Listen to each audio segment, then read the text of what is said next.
Welcome to Al Hadi Foundation School.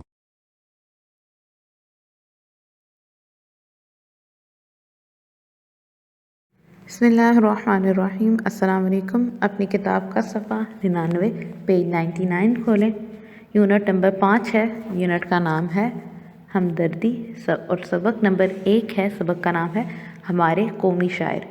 हमारे कौमी शायर को तो आप जानते होंगे। हमारे कौमी शायर कौन हैं? हमारे कौमी शायर हैं अल्लामा मोहम्मद इकबाल, जिन्होंने पाकिस्तान का ख्वाब देखा था और उसको तकमील तक या उस ख्वाब को ताबीर तक पहुंचाया था कायद आज़म मोहम्मद अली जिन्ना ने।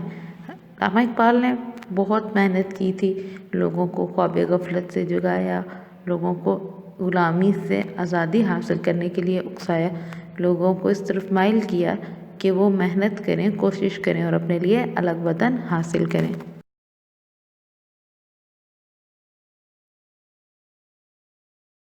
सबसे पहले देखते हैं अल्लामा इकबाल है कौन। अल्लामा इकबाल हमारे कौमी शायर हैं।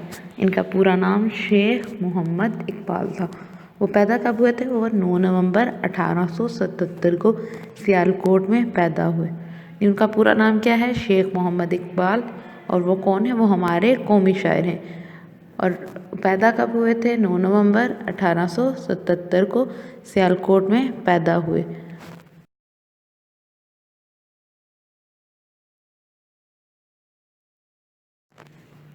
उनके वालिद का नाम शेख नूर मोहम्मद था। उनकी वालदा का नाम इमाम बीबी था और उनकी वालदा उन्हें प्यार से बाली कहती थी।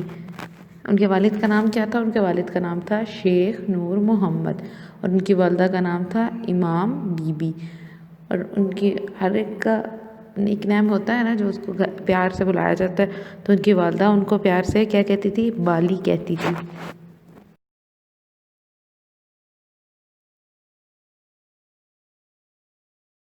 अल्लामा इकबाल को बचपन से पढ़ने का बहुत शौक़ था। अपने उस्तादों से बहुत सीखते थे, उनकी बहुत इज़्ज़त करते थे, तमाम मज़ामीन में दिलचस्पी लेते थे। अल्लामा इकबाल जो थे उनको बहुत ज़्यादा शौक़ था कि वो इल्म हासिल करें, पढ़ें, और इसीलिए वो अपने उस्तादों से जो भी उनको सीखने को मिलता वो ज़रूर सीखते थे। और वो अपने उस्तादों की इज़्ज़त भी बहुत ज़्यादा करते थे।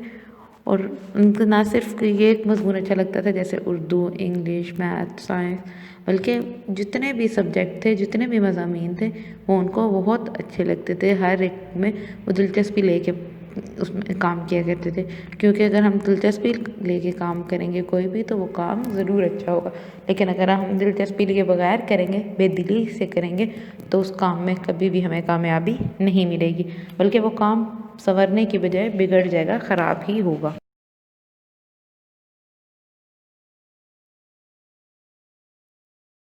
सफ़ा 100 पे आ जाएं, पेज 100 पे। इसके साथ साथ उन्होंने स्कूल के ज़माने से ही शेर कहने शुरू कर दिए थे।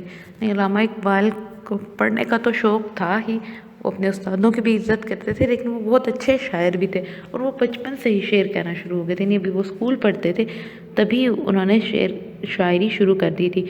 ये उनको अल्लाह ताला की तरफ से अता करदा सलाहियत थी कि वो स्कूल के ज़माने से ही शेर कहना शुरू हो गए थे। सियालकोट और लाहौर से तालीम मुकम्मल करके आला तालीम के लिए यूरोप गए। वो तालीम के साथ साथ शायरी भी करते रहे। कुदरती मनाज़र पर कई नज़में लिखी जिनमें कोई ना कोई पैगाम मौजूद है। नज़म चाँद और तारे भी उनमें से एक है।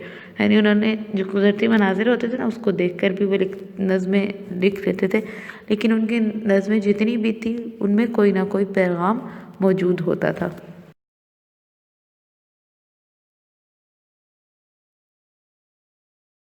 अल्लामा इकबाल ने उर्दू और फ़ारसी दोनों ज़ुबान में शायरी की है। उन्हें शायर मशरिक़ कहा जाता है। उनकी उर्दू शायरी के 4 मजमूए हैं। मजमूए यानी किताबें।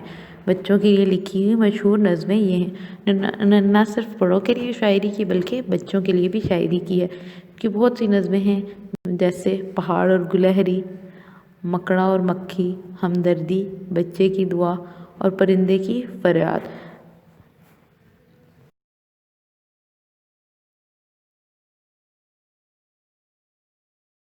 एक मर्तबा किसी मुलाकाती ने, मुलाकाती मिलने वाला, ये जो आपसे मिलने आया हो, इकबाल से सवाल किया کہ آپ نے بہت سی کتابیں پڑھی ہیں، ان میں سے بلند ترین کتاب کون سی ہے؟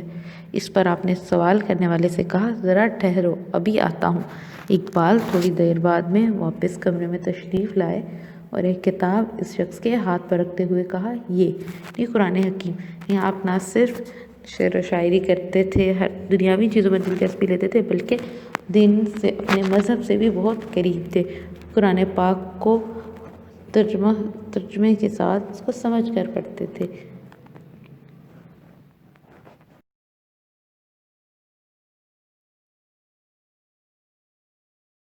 صفحہ نمبر 101 پیج 101 پہ آ جائے۔ اقبال نے قائد اعظم کے ساتھ مل کر پاکستان بنانے کی جدوجہد میں عملی طور پر حصہ لیا۔ یہ نہ صرف آپ نے پاکستان بننے کا خواب دیکھا تھا، بلکہ اس کو بنانے کے لیے خود بھی کوششیں کی۔ قائد اعظم نے اور علامہ اقبال نے مل کر کوششیں کی۔ وہ باقاعدگی سے مسلم لیگ کے اجلاسوں میں شرکت کرتے تھے اور انہوں نے اپنی شاعری سے لوگوں کے دلوں میں آزادی کا جذبہ بیدار کیا۔ آپ نے ایسی شاعری کی کہ جس سے لوگوں کے دلوں میں آزادی حاصل کرنے کا جذبہ پیدا ہوا۔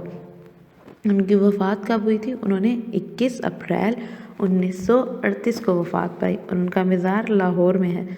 کی کتابوں نے بہت سی کتابیں لکھی تھی۔ یہاں پہ کچھ کتابیں آپ کو نظر آ رہی ہوں گی، آپ کی کتاب پہ کتابوں کی تصویر ہوگی، جیسے بال جبریل، بانگ درا، ضرب کلیم، ارمغان حجاز۔ یہ کتابیں فارسی میں، کچھ کتابیں فارسی میں ہیں اور کچھ اردو میں بھی ہیں۔